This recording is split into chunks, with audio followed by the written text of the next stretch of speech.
오늘 설교 제목은 예정하시고 죄사하시고 비밀을 알리셨다라는 제목으로 말씀을 나누려고 합니다. 지난주에 모든 신령한 복으로 우리에게 복 주셨다라고 말씀을 드렸어요. 그때 거기 써 있던 여러 가지 이야기들, 복 주셨다 하시는 여러 가지 이야기들이 같은 이야기. 그래서 그냥 우리를 혼란하게 만들죠. 복을 주시고 그래서 찬송하고 그 모든 것들이 바울 안에서 지금 흥분되고요, 감격으로 가득 찬 3절을 읽었고, 그럼 도대체 어떤 신령한 복을 주셨기에 여기서 우리 말씀하는 이 복들이 우리에게 주신 모든 복들을 여기서 다 얘기하는 건 아닙니다. 하지만 정말로 중요한 것, 신령한 복 4가지 정도를 우리에게 말씀해 주시고 있다고 설명을 드렸었는데요. 지난주에는 택하심의 얘기를 했고요. 나머지 3가지, 우리를 예정하신 것, 그리고 죄사하신 것, 비밀을 알리신 것, 이 4가지 신령한 복에 대해서 오늘 말씀을 통해서 좀 설명을 할 겁니다. 설명을 들을 때마다 여러분들이 계속 물어보셔야 되는 건요, 그게 우리에게 복인가? 라는 질문이에요. 그게 나에게 복인가? 그것이 나로 하여금 감격하게 하고 나로 하나님의 그 놀라우신 은혜와 영광을 찬송하게 하는가? 그것들을 계속 물어보셔야 됩니다. 예를 들면 나를 죄사하셨다는 것, 그것이 나에게 복인가? 그것이 나로 하여금 그 은혜와 영광을 찬송하게 할 만한가? 그리고 나는 그것을 지금 그렇게 찬송하고 있는가? 그것 계속 물어보시면 아마 우리의 이해가, 우리가 받은 복들에 대한 이해가 얼마나 정확한지가 확인될 겁니다. 이 복이 뭔지를 확인해 가는 과정에서 이상하게 찬송도 안 나오고 그게 복이 같지도 않다 싶으면 뭔가 그 복을 잘못 이해한 것일 수 있을 것이기 때문입니다. 자, 먼저 5절 6절 말씀을 한 번 더 읽고 설명을 시작하겠습니다. 그 기쁘신 뜻대로 우리를 예정하사 예수 그리스도로 말미암아 자기의 아들들이 되게 하셨으니 이는 그의 사랑하시는 자 안에서 우리에게 거저 주시는 바 그의 은혜의 영광을 찬미하게 하려는 것이라. 여기 5절 6절 보면요, 예정하사라는 말이 있어요. 그 기쁘신 뜻대로 우리를 예정하사. 그러니까 중요한 말은 예정하사죠. 뭘로 예정하셨냐면요, 자기의 아들들이 되게 하셨으니. 그러니 5절 6절에서 제일 중요한 건요, 예정하셨어요. 그래서 자기의 아들들이 되게 하셨습니다. 나머지 것들은 다 꾸며주는 말들이고, 그리고 그것들을 뭔가 좀 더 현란하게 그 의미들을 설명하기 위한 보충하는 말들입니다. 그러니 제일 중요한 건 우리를 예정하셨어요. 자기의 아들이 되게 하셨습니다. 예정하셨다는 건 미리 정하셨다는 뜻입니다. 미리 결정하셨어요. 그러니 지난주에 얘기했던 그 택하심과 같습니다. 하나님의 주권입니다. 하나님이 미리 정하셔서 우리를 자기의 아들들이 되게 하셨습니다. 아들들이 되게 했다는 건 휘오테시아예요. 그러니까 휘오스가 아들인데요, 아들이 되게 하는 것, 입양하신다라는 뜻입니다. 하나님이 우리를 입양하시려고 미리 정하셨어요. 입양한 사람은 요즘도 조금은 사람들 주변에서 눈치를 보기도 좀 합니다. 그래서 입양한 사실을 잘 알리지 않으려고도 해요. 하지만 로마 시대, 이 시대만 해도요, 입양이라는 건 굉장히 흔했습니다. 굉장히 흔했고, 입양된 아들이 법적으로 그냥 원래 친생자보다 뭔가 더 덜한, 못한 지위를 누리지 않아요. 양자로 삼으면 똑같은 권리를 누립니다. 여러분들 영화 그 배너 보시면 배너가 노예선이죠. 그 전투선에서 배 놓아줬다가 거기서 살리고 그러면서 거기 굉장히 유명한 장군, 귀족의 양 아들이 됩니다. 그러면서 너 아들이라고 반지를 끼워줘요. 그냥 그 순간 끝이에요. 그냥 배너는 그 집안의 친아들처럼 그 아버지의 모든 권세를요, 배너가 그대로 다 갖습니다. 여러분들 그 영화 생각하시면 돼요. 우리를 예정하사 자기의 아들이, 하나님의 아들이 되게 하셨어요. 여러분들 드라마 같은 거 보면 가끔 그런 막장 드라마들 나오죠. 거기서 괜히 양자가 되려고, 아니면 그 집안에 장가를 가려고, 시집을 가려고, 그 집안에 뭔가 연결이 된 사람이 되려고 암투를 벌이고 누구를 제거하고 아부하고 하는 그 치열한 막장 드라마들, 그런 것들이 기억이 나실 거예요. 왜 그렇습니까? 그 집안과 연결돼서 내가 아들이 되든지 아니면 사위가 되든지 며느리가 되든지 뭔가 그게 되는 것이 그 삶에서 모든 것들을 뒤바꾸는 일이기 때문에 그래요. 근데 여기 보면 하나님의 아들이 되게 하시는 일을요, 우리가 무슨 암투를 벌여서 하는 것도 아니고, 우리가 정말로 훌륭한 뭔가 민족의 영웅이 돼서 누구도 우리를 아들 삼고 싶어 할 만큼 훌륭한 사람이 되어서 그렇게 된 것도 아닙니다. 그냥 미리 결정하셨어요. 하나님이 주도권을 가지시고 하나님이 우리의 조건 따지는 것 없이 하나님의 아들이 되게 하시는 일입니다. 이 얘기는 우리가 본래는 하나님의 아들이 아니었다는 걸 전제하죠. 에베소서도 그 얘기를 합니다. 우리는 불순종의 아들들이었어요. 그리고 진노의 자녀였습니다. 죽을 수밖에 없었어요. 하나님의 아들이 되기는커녕, 양자가 되기는커녕 원수가 제대로인 사람들인데도 불구하고 하나님께서는 우리를 예정하사 자기의 아들들이 되게 하셨습니다. 그러니 이건 신령한 복이 맞아요. 아들 될 수 없는 사람이 아들들이 되었는데, 그것도 무슨 별 볼 일 없는 집안의 아들이 아니에요. 하나님의 아들이 되게 하셨습니다. 여기 딸들이 계셔요. 나는 딸인데. 여러분들 딸이라고 해서 너무 괴로워하지 마셔. 여기 딸이라고 그러지 왜 아들이라고. 좋은 뜻으로 쓴 겁니다. 이 당시에 아들이라는 게 모든 권세 그리고 그 지위 신분을 다 가지는 것이기 때문에 아들로 썼죠. 이때 뭐 딸들도 똑같은 권리를 가졌다면 그렇게 썼을 겁니다. 아들과 딸이 되게 하셨다라고 하셨겠지만, 이 당시에 자기의 딸이 되게 하셨다라고 써놓으면 사람들이 읽으면서 엥 그럴 거예요. 딸이 되는 게 뭐, 그냥 그거죠. 딸이 돼서 뭐가 좋은데. 그러니 아들이라고 써놓은 겁니다. 그러니 여기 계신 딸들 여러분들 너무 섭섭해하지는 마십시오. 여러분들도 하나님의 아들 되게 하셔요. 여러분들도 하나님의 모든 권세를 받아 누릴 수 있는 그런 지위와 신분, 그것을 얻게 하십니다. 이 일은 어떻게 이루어졌냐? 그냥 이루어진 것 아니고요, 그리스도로 말미암아입니다. 5절 보시면 그 기쁘신 뜻대로예요. 우리를 예정하사 예수 그리스도로 말미암아 자기의 아들이 되게 하셨습니다. 그리스도로 말미암아 이 일이 된 거예요. 그러니 우리를 양자 삼으신 성부 하나님 앞에 우리 감사하고 감격하고, 아니 뭐라고 설명할 수 없는, 할 말이 없는 거죠. 그냥 입이 떨어지질 않습니다. 뭐라고 말을 합니까? 말할 수 없으니 찬송하는 것 같아요. 말할 수 없으니 노래하는 거죠. 그 성부 하나님의 놀라우신 사랑, 그 사랑에 감사해서 찬송하지만 동시에 이 일은요 거저 이루어진 건 아닙니다. 그리스도로 말미암아 이 일이 실현되었습니다. 그리스도가 이 일을 실현하기 위해서 하신 일은요, 우리를 위해서 자기를 하나님께 제사로 제물로 드린 일입니다. 에베소서 5장 2절에 보면 그렇게 되어 있어요. 그리스도께서 너희를 사랑하신 것 같이 너희도 사랑 가운데 행하라. 그는 우리를 위하여 자신을 버리사 향기로운 제물과 생축으로 하나님께 드리셨느니라.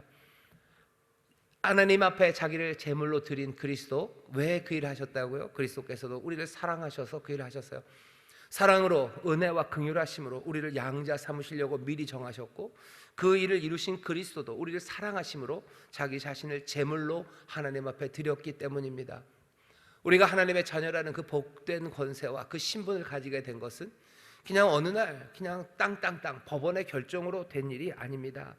그리스도가 우리를 사랑하심으로 우리를 위해 자기를 하나님께 제물로 드렸기 때문이고, 그 제물로 드려진 일 자체가 정말로 말씀대로 십자가를 통해서 이루어진 겁니다. 십자가로 하나님과 우리 사이에 있는 모든 적대감, 그것들을 제거하시고 하나님과 우리를 화목케 하신 거죠. 2장 16절 보면 또 십자가로 이 둘을 한 몸으로 하나님과 화목하게 하려 하심이라. 원수된 것을 십자가로 소멸하시고, 십자가를 지시는 그 죽음입니다. 이건 역사적인 거죠. 우리가 하나님의 자녀된 것이 역사적인 것은 예수 그리스도가 우리를 사랑하셔서 자기를 제물로 드린 그 일이 역사적이기 때문에 그렇습니다. 십자가 없이 그냥 이 이야기들을 기록하면 이런 거죠. 그리스도는 우리를 위해서 자기를 드리신다. 언제? 그냥 드리시나 보다. 그냥 추상적인 거죠. 그래서 우리는 하나님의 아들이라는 뭔가가 둥둥 떠다니는 것 같지만 아니에요. 십자가, 땅에 그냥 박혀있는 그 십자가가, 여기 있는 이 놀라운 약속의 말씀, 어쩌면 창세전에 택하시고 하나님의 기쁘신 뜻대로 우리를 예정하셔서 우리를 아들 삼게 하셨던 그것이 이 땅의 현실이 되게 하신 것은 그리스도가 그 사랑으로 자기를 하나님 앞에 제물로 드릴 때 십자가, 이 땅에 흘린 그 피가 생생하게 우리가 살고 있는 이 땅에 흐르고 있기 때문입니다. 우리가 하나님의 양자된 것은 그러니 누군가의 머리 안에 있는 아이디어가 아니에요. 사람들은 그렇게 얘기해요. 우리는 하나님의 자녀예요. 신화들이 있어요. 신화. 우리는 당군의 뭐고, 곰이 어쩌고 호랑이가 어떻고, 그냥 그렇게들 얘기하면서 그냥 자기 스스로들, 우리 스스로 뭔가 정체성을 찾으려는 그런 노력들을 합니다. 우리가 하나님의 자녀라는 건 그냥 우리가 우리 스스로를 고양하기 위해서 만들어낸 아이디어, 개념이 아닙니다. 왜냐하면 십자가가 그 골고다라는 언덕 위에 굳게 서 있고요. 그 흘리신 피가, 그 보혈이 그냥 상상 속에 진홍빛이 아니에요. 그 피가 땅을 적시고요.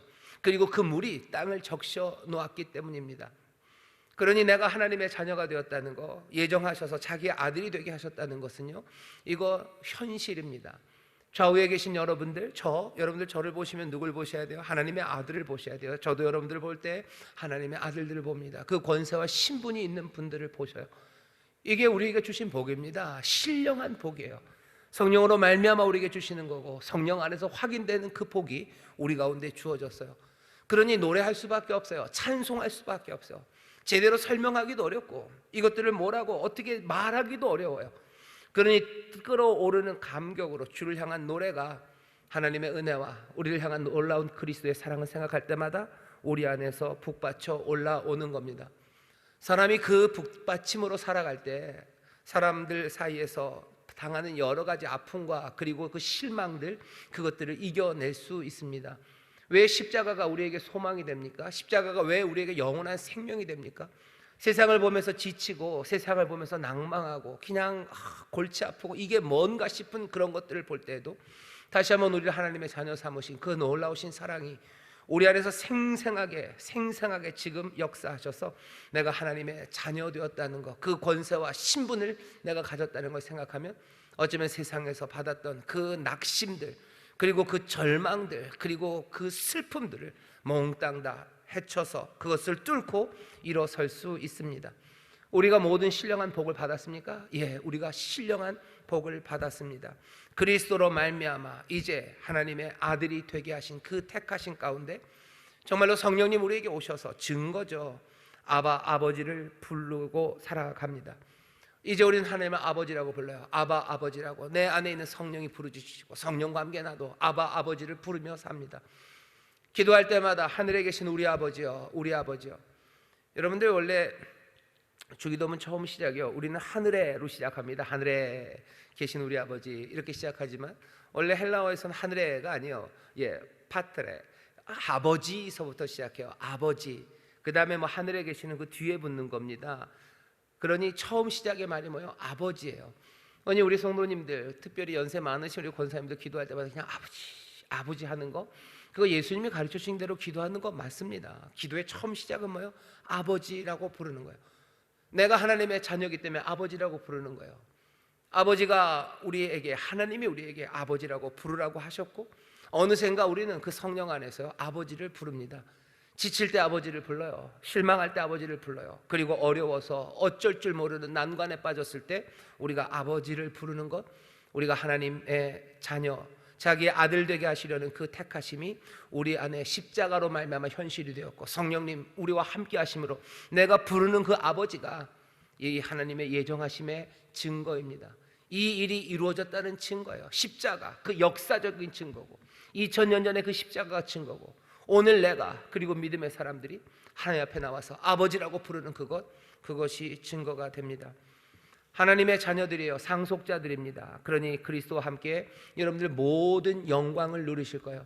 하나님께서 정하신 자들을 부르셔요. 그리고 부르신 자들을 의롭게 하시죠. 그리고 의롭게 하신 그 사람들을 영화롭게 하실 겁니다.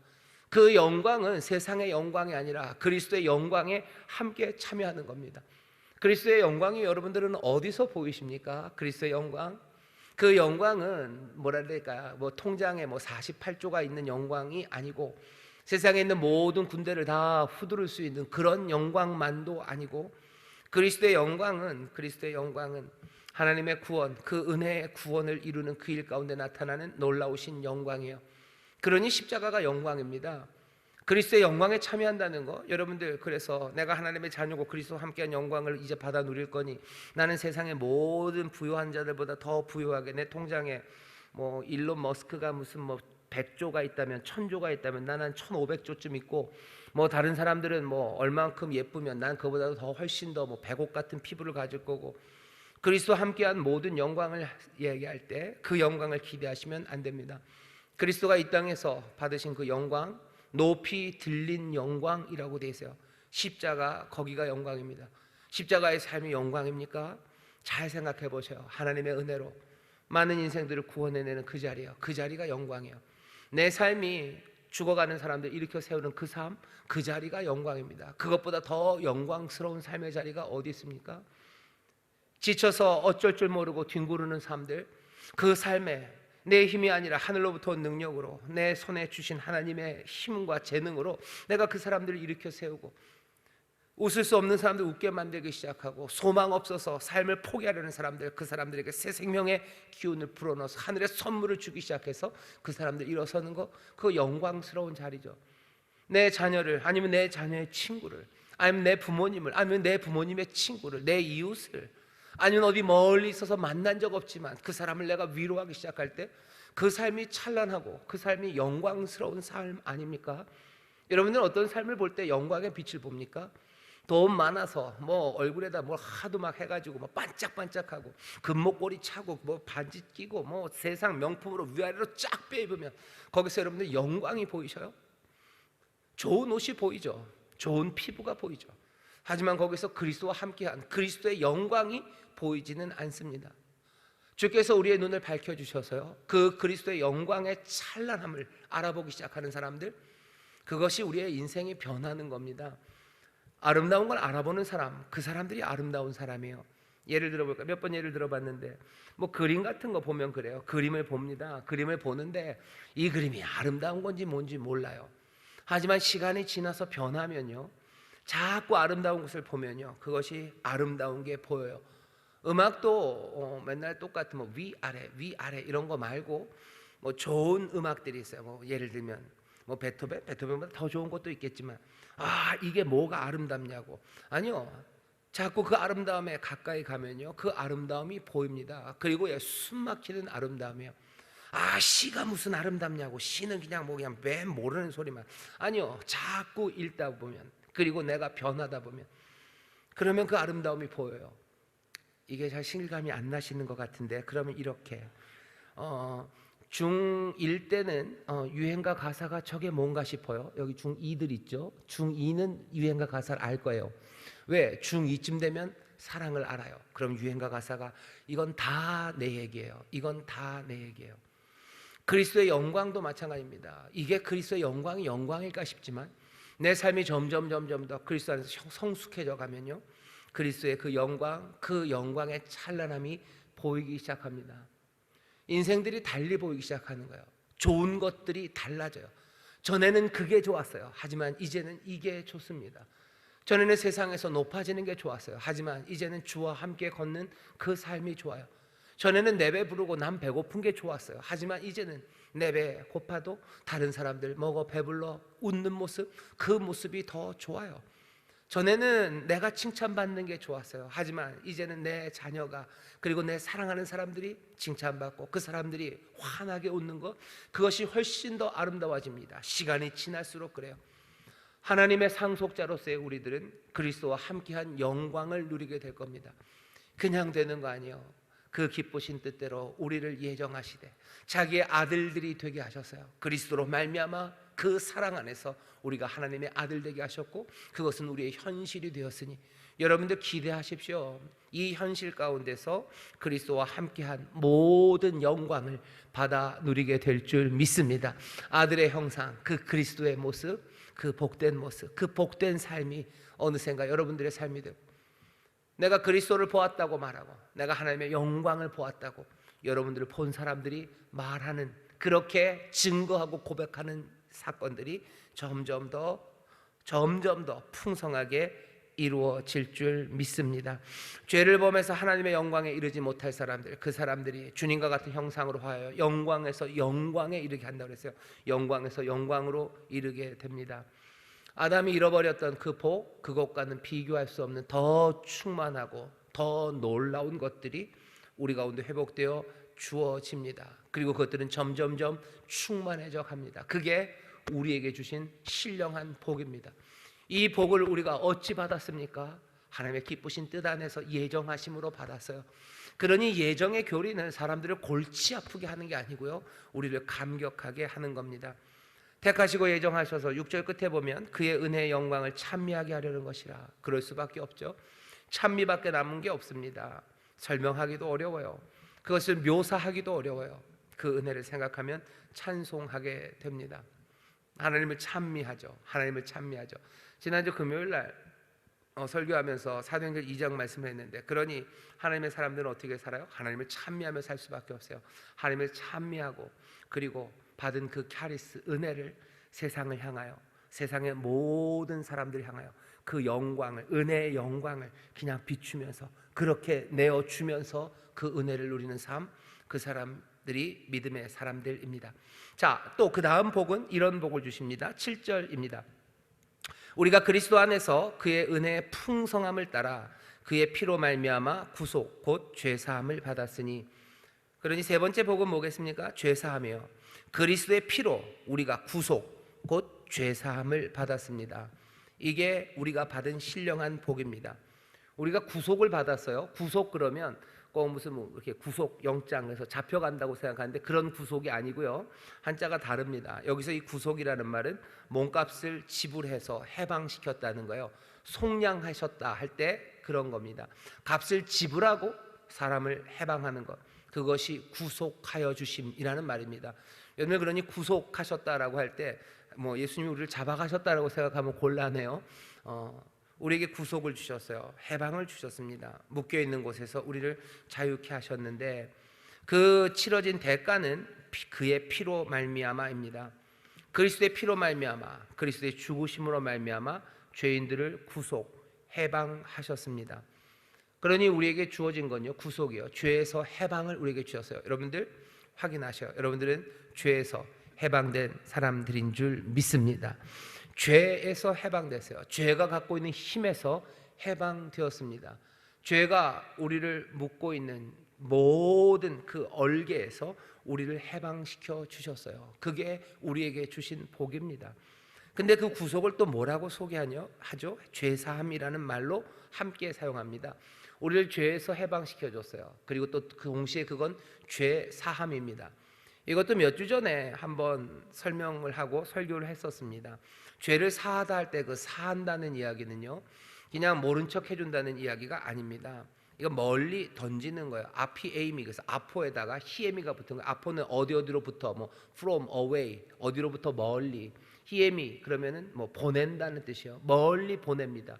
죄 사함이라는 건요, 죄를 멀리 보내는 거예요. 여기 죄사함이라는 말이 그래서 아피에이미의 명사형 아페시스라는 말로 쓰여졌는데요, 우리의 죄를 멀리 보내셨어요. 죄를 멀리 보내셨어요. 미가서에 보면 우리의 모든 죄악을 어떻게 사하셨대요? 바다 멀리 던지신다. 바다 멀리 던지신다. 죄에 대해서 심판을 던져버리시는 거예요. 하지만 그 일이 그냥 됩니까? 그냥 되지 않습니다. 왜? 죄의 값은 사망이기 때문에 그래요. 죄를 멀리 던지신다는 건요, 죄에 묶여있는, 지난번에 그 설교할 때도 말씀드렸어요. 죄에 묶여있는 여러 가지 저주들, 그 죄의 결과들, 그것까지 다 집어 던지는 거라 그랬어요. 근데 우리가 어떻게 죄를 사합니까? 근데 죄를 사는 능력을 우리에게 주시는 거죠. 우리가 던지면 하나님이 던지시겠다 말씀하셔요. 여기 우리에게 그 죄 사함을 주십니다. 우리에게 죄 사함을 주시는데 결국은 죄의 값, 그거 문제 해결해야 돼요. 죄 아래에 있는 모든 인간의 운명은 죽음입니다.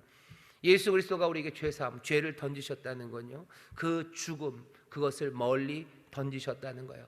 죽음에서, 죽음의 속박에서 우리가 벗어남을 얻습니다. 사망, 죽음이라는 게 우리를 묶습니다. 여러분들 죽지 않으면 얼마나 용감한지 몰라요. 뭐 게임이 있나요? 뭐 배그라고 그러나, 배틀그라운드, 뭐 총싸움하는 게임이죠. 그런 거 보면 뭐 거기서 뭐 나와서 총싸움하는 뭐 엄청 용감합니다. 뭐 총이 총알이 뭐 막 쏟아져도요, 막 뛰어 들어가요. 왜 그래요? 죽으면 다시 하면 돼요. 뭐 점수는 좀 깎이고 뭐 등급은 내려가겠지만 좀 더 가면 뭐가 좀 더 좋아지겠지만 그게 안 돼도 나갈 수 있는 건 죽음이 두렵지 않아요. 그냥 다시 시작하면 되니까. 죽음이 우리를 묶어서요, 어디로 끌고 가냐면 죽음이 우리를 두려움에 사로잡히게 해요. 그리고 그 두려움이 우리를 죄짓게 만듭니다. 두려움이 우리로 의롭게 살지 못하게 해요. 독립투사들 많이 아시죠? 독립운동하다가 배신하는 사람들이 있어요. 영화에도 그런 건 많이 나오죠. 배신한 사람들, 암살 그런 데 이정재 배신합니다. 왜 배신해요? 두려운 거죠. 내가 잡혀서 죽을 게 두려워요. 고문이 두려워요. 죽음의 하위 고문도 우리를 의로운 삶에서 불이하게 가는데요. 그 모든 두려움의 대장은 죽음입니다. 사망의 권세요. 사망의 힘이 우리를 그렇게 만들어요. 사망의 힘이 우리를 비굴하게 만들어요. 사망의 힘이 우리를 욕심으로 살아가게 만들어요. 왜 내가 뒤에다가 챙겨 넣습니까? 내가 죽음이 두렵기 때문이에요. 배고픔이 두렵기 때문이에요. 내 배고픔이 두려워요. 심지어는 더 어려운 것, 내 자녀들의 배고픔이 두려워요. 내가 사람들에게 구걸해서 부끄러운 내 삶이 두려워요. 그리고 내 자녀가 그럴까 봐 두려워요. 그 모든 두려움이 사람으로 하여금 비굴하게 만드는 거예요. 그 비굴함에 밤마다 가장들이 몸서리를 칩니다. 그리고 몸부림을 쳐요. 그리고 가족들 앞에서 그거 못하니 그냥 술 먹고 들어오시기도 하고, 그냥 혼자 나가서 울기도 하고, 그렇게 하는 거 아닙니까? 우리를 구속하시고, 그리고 우리에게 죄 사함을 주셨다는 것, 그래서 우리를 죄와 죽음에서 해방시키셨다는 게 우리에게 어떤 복인지 여러분들 다시 한번 생각하셔야 돼요.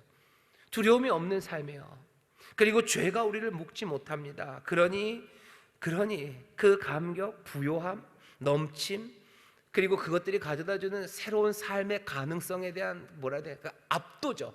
내가 두려움이 없으면 할 수 있는 일들이요. 내가 하지 못했던 의로운 말들 할 거예요. 내가 할 수 없었던 사랑을 할 거예요. 내가 할 수 없었던 노래를 할 거예요. 내가 할 수 없었던 그 일들을 내가 하기 시작할 겁니다.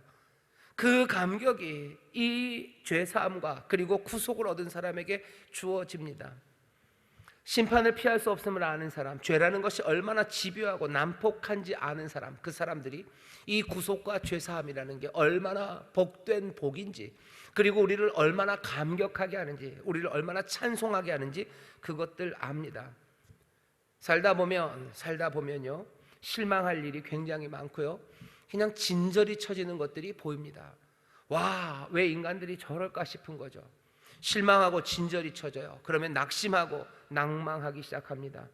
그러면서 묻는 거죠. 도대체 이게 뭔지, 정말 이게 다인지, 세상은 이게 다인가, 이게 뭔가. 그 낭망하게 하는 이유들은요, 다른 거 아닙니다. 죄예요. 내 죄가 나를 낭망하게 하는 거예요. 그리고 그 사람들의 죄가 나를 낭망하게 하는 거예요. 내가 나를 보면서 이게 다인가 싶은 거죠. 내가 저 사람들 보면 정말 이게 다인가 싶은 거죠. 그러면서 진저리를 칩니다. 내 삶에, 그들의 삶에 진저리를 쳐요. 하지만 그게 다죠. 그 다음에 어쩔 줄 모릅니다. 그런데 오늘 우리에게 주신 신령한 복은요, 그 모든 죽음과 그리고 그 죄악에서 우리를 해방시켜 주신다고. 그리스도 우리의 구원자가 우리의 모든 죄를 다 던지시고 우리를 그 죄에서 속량하여 자유함을 주셨다고 우리에게 선포해 주셔요. 문제는 이 자유를 우리가 누리냐 하는 겁니다. 사람들은 시도하지 못하는 것 같아요. 죄에서 자유케 하신다고 했는데 죄에서 자유함을 시도하지 못해요. 그러니 여전히 거기에 끌려가야 된다고 생각하는 거죠. 여전히 두려움으로 살아야 된다고 생각하고, 여전히 염려로 살아가야 된다고 생각하고, 여전히 진저리 쳐지는 세상에서 그냥 낙심, 낭망 이것밖에 없다고 생각합니다. 아니죠. 우리가 계속해서 말씀을 읽고 찬송하는 가운데 다시 한번 우리에게 행하신, 우리에게 가져다 주신 그 놀라운 신령한 복, 성령을 통하여 성령 안에서 그리스도 안에서 누릴 그 복을 우리가 이제 다시 한번 그리스도 안에서 성령의 도우심으로 이 복을 하나하나 실현해 나가기 시작하는 거예요. 하나님의 선하심을 맛보기 시작하는 거예요. 하나님이 우리에게 주신 복을 맛보는 거예요. 그 자유함을 맛보기 시작하는 거죠. 내가 죄에서 한번 자유롭게 훅 일어나는, 몇 번 말씀드린 거예요. 그냥 훅 떠나기 시작하는 거예요. 그냥 훅 떠나기 시작하면 돼요. 훅 사랑하기 시작하면 돼요. 훅 자유함으로 의를 행하기 시작하면 돼요. 훅 진실하기 시작하면 되는 거예요. 왜? 더 이상 할 건 남아있지 않아요. 고삐는 풀렸고 모든 창고는 끌려있어요. 문은 열렸어요. 이제 뭘 더 합니까? 문을 다시 잠갔다 닫았다 내가 그거 해야 됩니까? 아니요, 문은 열렸는데 할 일은 그냥 쓱 나오면 되는 거죠. 쓱 나오면 되죠. 쓱이라는 말을 꼭 기억해 주셔요. 쓱, SSG입니다. 쓱 하셔요. 쓱 하셔요. 전에는 몰래 쓱 나쁜 짓 하셨다면 이제 아니에요. 그냥 이제는 쓱 좋은 일 하셔요. 쓱 가서 도와주셔요. 쓱 가서 위로하셔요. 그리고 쓱 가서 사랑하시고 쓱 가서 참된 말들을 여러분들 하기 시작하십시오. 그 복을 우리에게 주셨음을 우리가 하나하나 선하심을 맛보아 알 때마다 하나님 향한 우리의 찬송은 더욱더 힘차지고요, 그리고 그 감격으로 가득 차게 됩니다. 하나님 우리에게 복 주셨습니까? 예, 복 주셨습니다. 십자가 확신해요. 우리가 아바 아버지라고 부르며 기도합니다. 죄와 사망에서 건지셔서 우리에게 부활의 생명을 주시고 거기에서 나와 살아가게 하셨어요. 이 감격스러운 복을 여러분들 기뻐하시고 그리고 누리시기를 주의 이름으로 축원합니다. 자녀된 영광을 누리기 시작하셔요. 이 자유함을 누리기 시작하십시오. 네 번째죠. 마지막 복은 8절부터 10절까지입니다. 여긴 조금 설명이 필요합니다. 8절부터 10절까지 제가 다시 읽겠습니다. 이는 그가 모든 지혜와 총명으로 우리에게 넘치게 하사 그 뜻의 비밀을 우리에게 알리셨으니 곧 그 기쁘심을 따라 그리스도 안에서 때가 찬 경륜을 위하여 예정하신 것이니 하늘에 있는 것이나 땅에 있는 것이 다 그리스도 안에서 통일되게 하려 하심이라. 8절부터 10절까지 꽤 깁니다. 사실은 이게 한 문장도 아니죠. 문장은 3절부터 14절까지인데 중간에 있는 8절에서 9절, 10절까지만 해도 꽤 길어요. 하지만 이것저것 제하고 나면요, 제일 중요하게 보이는 건 알리셨으니입니다. 우리에게 알리셨어요. 그게 제일 중요해요. 알리셨는데 뭘 알리셨습니까? 뭘 알리셨어요? 우리에게 그 비밀을 알리셨어요. 우리에게 비밀을 알리셨습니다. 그게 제일 중요해요. 자, 8절 보시면 이는 그가 모든 지혜와 총명으로 우리에게 넘치게 하사, 이렇게 되면 우리에게 지혜와 총명을 주시는 것 같은데 여기는 우리에게 넘치게 하사라는 이 말은요, 사실은 8절에 있는 건 아닙니다. 그 은혜의 풍성함 7절이죠. 거기에 붙는, 관계사로 붙는 거예요. 근데 이게 왜 8절로 뚝 떨어져서 나왔는지 조금 이해하기는 어렵습니다. 왜냐하면 뭐라 그럴까? 우리에게 넘치게 하사가 은혜 풍성함에 붙으면 우리말로 풍성함에 넘치게 하사, 그게 반복되는 말이라서 아마 8절로 빼지 않으셨나, 그냥 그렇게 저 나름대로 추측은 합니다. 하지만 원래 읽어보면 8절에 있는 이 우리에게 넘치게 하사라는 건요, 7절에 있는 은혜 풍성함에 갖다 붙는 게 맞아요. 그렇게 되면 8절은 뭐만 남냐면요, 그냥 모든 지혜와 총명으로만 남습니다. 지혜와 총명으로, 제일 중요한 말은 뭐라 그랬어요? 알리셨어요. 뭘? 비밀을 알리셨어요. 누구에게? 우리에게. 그게 뭐죠? 코어죠. 핵심이에요. 우리에게 비밀을 알리셨어요. 방식은 모든 지혜와 총명으로입니다. 그렇다면 이 모든 지혜와 총명은 아마 하나님의 지혜와 총명일 겁니다. 하나님의 지혜로, 하나님의 그 총명하심으로 하나님께서 우리에게 비밀을 알리셨는데요. 비밀을 알리셨는데 또 나머지 부사적인 설명입니다. 곧 그 기쁘심을 따라 그리스도 안에서 때가 찬 경륜을 위하여 예정하셨던 그 비밀이에요. 도대체 그 비밀은 뭡니까? 그 비밀에 대한 관계 대명사죠. 관계 대명사로 붙여서 비밀은 이런 겁니다. 그게 조금 떨어져서 있어요. 10절입니다. 하늘에 있는 것이나 땅에 있는 것, 모든 것이죠. 하늘에 있는 것이나 땅에 있는 것이 다, 모두 답니다. 모든 것이 그리스도 안에서 통일되게 하려 하시는 것, 그게 비밀입니다. 그 형체는 이렇게 되는 거예요. 하나님께서 우리에게 비밀을 알리셨어요. 비밀은 뭡니까? 만물의 통일입니다. 하늘에 있는 것이나 땅에 있는 것, 다, 모든 것, 그 다를 설명하는 거죠. 하늘에 있는 것이나 땅에 있는 그 모든 것이 그리스도 안에서 통일되게 하신다는 그 비밀을 우리에게 알리셨는데, 그냥 다짜고짜 알리신 것 아니라 모든 지혜와 총명으로 그 때가 찬 경륜을 따라 그리스도 안에서 우리에게 알리셔서요. 이야기는 복잡하지만 그림은 분명합니다. 하나님이 우리에게 알리신 거죠. 그게 복입니다. 알리신 게 그렇게 복입니까? 알리신 건 복입니다. 왜? 아무한테나 알려주지는 않아요. 안 알려줌이죠. 종에게는 알려주지 않아요. 예수님도 그러셨어요. 너희가 이젠 종 아니다. 종에게는 얘기할 필요 없지. 하지만 이제 내가 하나님이 하실 일 너에게 알려준다. 왜? 너희는 내 친구니까 라고 얘기를 하셔요. 하나님이 비밀을 알려줍니다. 아무에게나 알려주시는 거 아니에요. 모든 지혜와 총명으로 누구에게 알려주실지를 찾으실 거예요. 하나님이 이 비밀을요, 세상에서 제일 똑똑한 사람에게 알리신 것도 아니고 하늘의 천사에게 알리신 것도 아니에요. 누구에게 알리셨대요? 우리에게 알리셨답니다. 우리. 하나님의 자녀로 예정하신 우리, 죄에서 그리고 죽음에서 건져낸 바로 우리에게 알리셨어요. 이 비밀을 어쩌자고 우리에게 알리셨어요? 왜 우리에게 알리셨어요? 사랑하기 때문이죠. 사랑 안에서 알리시는 거예요. 왜 우리에게 알리십니까? 우리가 아들이기 때문이죠. 우리를 아들 삼으신다는 게 하나님의 농담 아닙니다. 우리를 아들 삼으셨다는 게 하나님의 조크가 아니에요. 정말로 하나님은 진지하십니다. 진지 못해요. 내가 정말로 아들 삼았으니 당연히 비밀을 누구에게 알려줘야 돼요? 내 아들에게 알려줘야죠. 그래서 알려주신 거예요. 비밀을 나에게 말하는 거 즐겁습니다. 친구들 가운데도 그러죠. 뭔가 굉장한 비밀이 있어요. 그럼 이 비밀을 친구는 누구에게 말합니까? 제일 친한 친구에게 말하는 거예요. 그게 아니라 아무에게나 떠드는 녀석이라면 이건 뭐 진중한 사람도 아니고 모든 지혜와 총명이 있는 아이가 아니고, 정말로 모든 지혜와 총명이 있는 아이가 무슨 비밀을 알았다면요, 그 비밀은 가장 친한 친구, 믿을 만한 사람, 뭔가 그 이야기를 나눌 만한 사람에게 전하는 거죠. 하나님이 우리를 그렇게 생각하시는 거예요. 하나님이 우리를 정말로 진지하게 아들로 생각하시고 이 비밀을 들을 만한 사람으로 생각하시는 거예요. 그래서 이 비밀을 말합니다. 그러니 그 비밀을 들을 때 가슴이 뻐근한 거예요. 정말로 친구가 굉장한 비밀을 나한테 말할 때 괜히 가슴이 뻐근하고 괜히 좋죠. 어깨에 괜히 힘들어가죠. 저 녀석이 나를 믿는 거예요. 하나님이 그 비밀을 우리에게 알려주셨다는 것, 이건 복된 일입니다. 우리를 특별한 존재로 대우해 주시는 겁니다. 비밀의 내용은 뭐라고 되어 있어요? 하늘과 땅에 있는 모든 것, 만물입니다. 모든 만물을 그리스도 안에서 통일되게 하려 하시는 것. 만물의 통일이 그 비밀이에요. 하나님이 우리에게 비밀을 얘기해 주는데요, 잘 들어라, 만물의 통일이다 라고 얘기하셔요. 만물의 통일.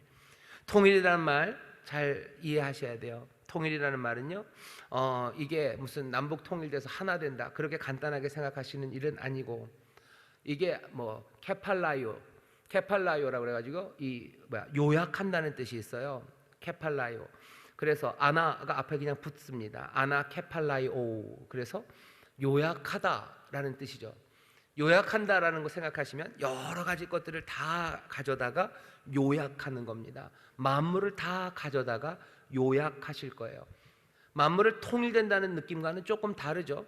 그런데 요약한다는 건 어떤 겁니까? 그냥 다 끌어모은 게 요약이 아니에요. 그런 건 요약이 아니죠. 요약은 그것들을 그 안에 질서를 만들어내는 겁니다. 단순히 쓸어 담는 것 아니에요. 질서 있게, 뭔가 말이 되게 질서 있게, 뭔가 로고스적으로다가 그렇게 만들어내는 게 요약하는 거죠. 모든 만물의 질서를 만드실 거예요. 그 중심에는, 그 머리에는 그리스도 만물의 중심에 두시고 그 주권 아래 굴복하게 하시고, 그것을 통하여 하나님과 바른 관계 안에서 정말로 제대로 돌아갈 수 있는 아름다운 하모니, 그것들을 만들어내시겠다는 것, 그것이 하나님의 비밀이에요. 우리에게 비밀을 속삭이시는 거예요. 아들에게, 얘들아, 내가 하려고 하는 일이란다. 그리스도 안에서 모든 만물을 내가 통일되게 할 거다. 아나케팔라요, 내가 그것들을 제대로 질서 있게 만들 거예요.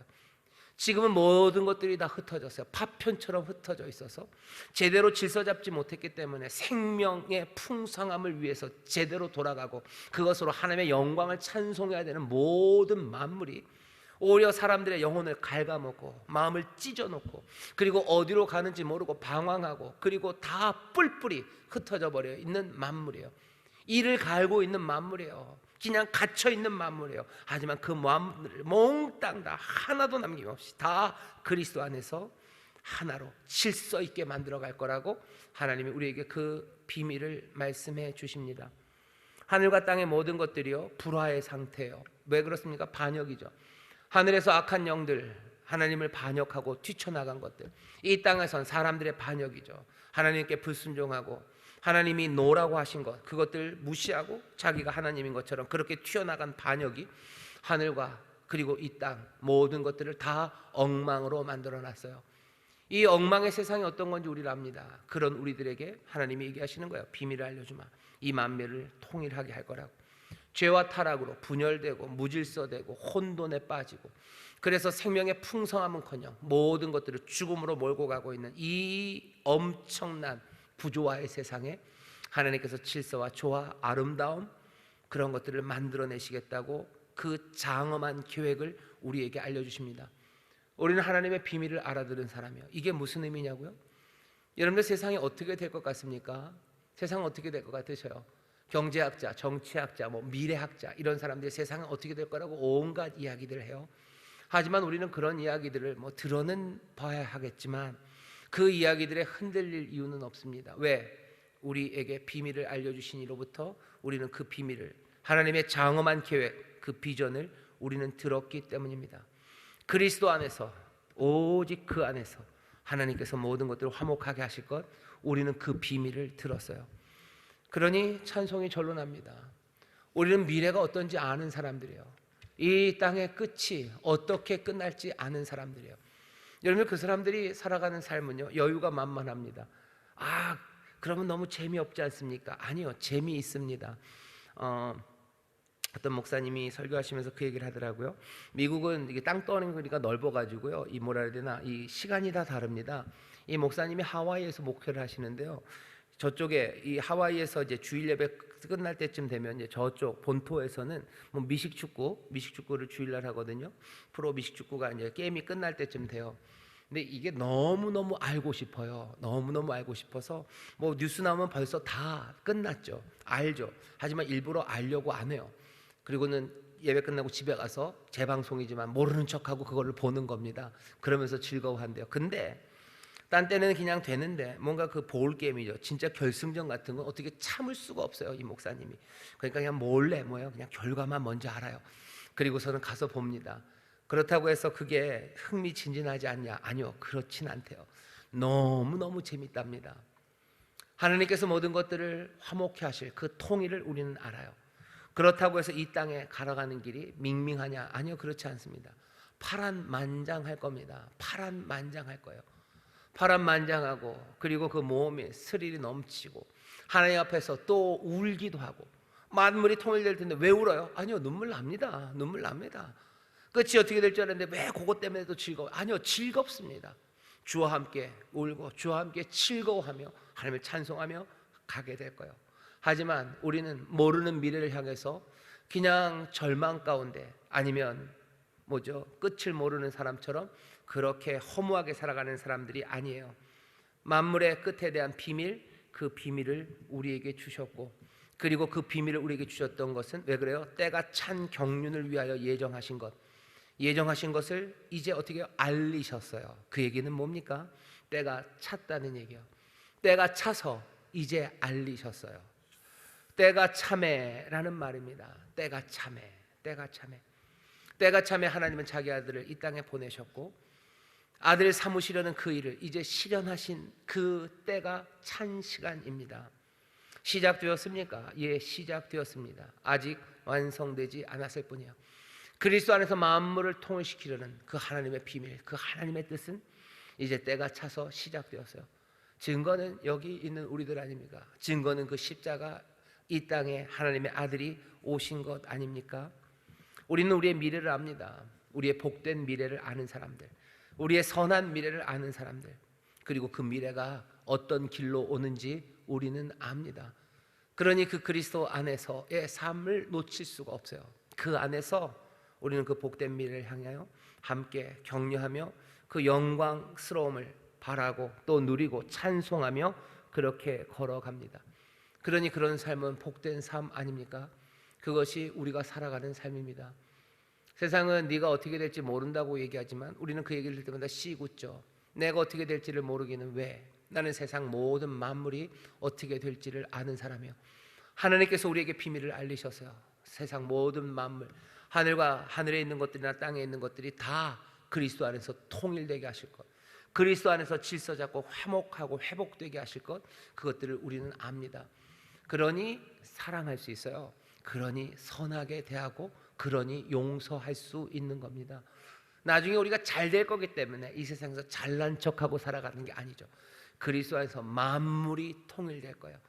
내가 미워했던 그 사람들도, 내가 미워했던 내 남편도, 내 아내도 바라는 건 뭐예요? 만물이 그 안에서 통일될 것. 우리는 그날을 바라봐요. 그러니 그냥 뭐라 그래야 될까요?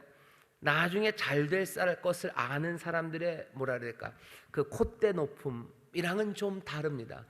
나중에 승리할 것을 알기 때문에 이 시절을 건방지게 살아가는 그 시건방진과도 또 다릅니다. 왜? 우리가 알고 있는 그 마지막 비밀은요, 만물이 그리스도 안에서 통일되는 일이지, 우리가 뭔가 지금보다 훨씬 더 높아지고 여기 있는 다른 만물들은 뭐 못생겨지고 못나지고 짓밟히고 그 모든 것들이 그렇게 역전될, 우리의 뜻대로 역전될 미래가 아니라 그리스도 안에서 모든 것들이 통일될 그 미래를 우리가 알기 때문이에요. 그러니 지금도 우리는 존중합니다. 존중하고 그리고 사랑하고 또 그 가운데서도 의를 행하며 걸어가는 것, 그것이 우리의 삶이고 우리에게 주신 복이 우리의 삶을 만들어가는 복된 삶의 모습입니다. 그렇게 복 있는 사람들이 세상에 복이 될 것이고요, 그리고 그 삶을 우리에게 주셨으니 그 은혜를 찬송하며 더욱더 시간이 갈수록 감격하며 살아가는 여러분들 되시기를, 또 제가 되기를 바라고 성령님이 그렇게 인도해 주실 줄 믿습니다. 기도하겠습니다. 하나님, 우리에게 주신 모든 신령한 복, 이 복을 기억하게 하여 주옵소서. 주여, 이 복을 아버지 하나님 하나하나 누리며 살아가기를 시작합니다. 때가 찼고 이미 시작되었으니 주여, 이 은혜를, 이 감격의 찬송이 우리의 영혼에서 흘러나오는 아버지 하나님 복된 삶들이 되게 하여 주옵시고, 신령한 복을 누리는 자들 되게 하여 주옵시고, 이 신령한 복을 누림으로 많은 사람들에게 복이 되는 하나님의 자녀 예수 그리스도의 사람들 되게 하여 주옵소서. 아버지 하나님, 이 말씀 가운데 다시 한번 우리에게 행하신 놀라우신 일에 대한 감격과 감사가 넘치게 하셔서 주여, 그 은혜 안에서 새롭게 용기를 얻게 하시고 새 결단이 있게 하여 주옵시며, 하나님 정말로 변화되는 오늘 이 시간이 되게 하여 주옵소서. 감사드리며 예수님 이름으로 기도하옵나이다. 아멘.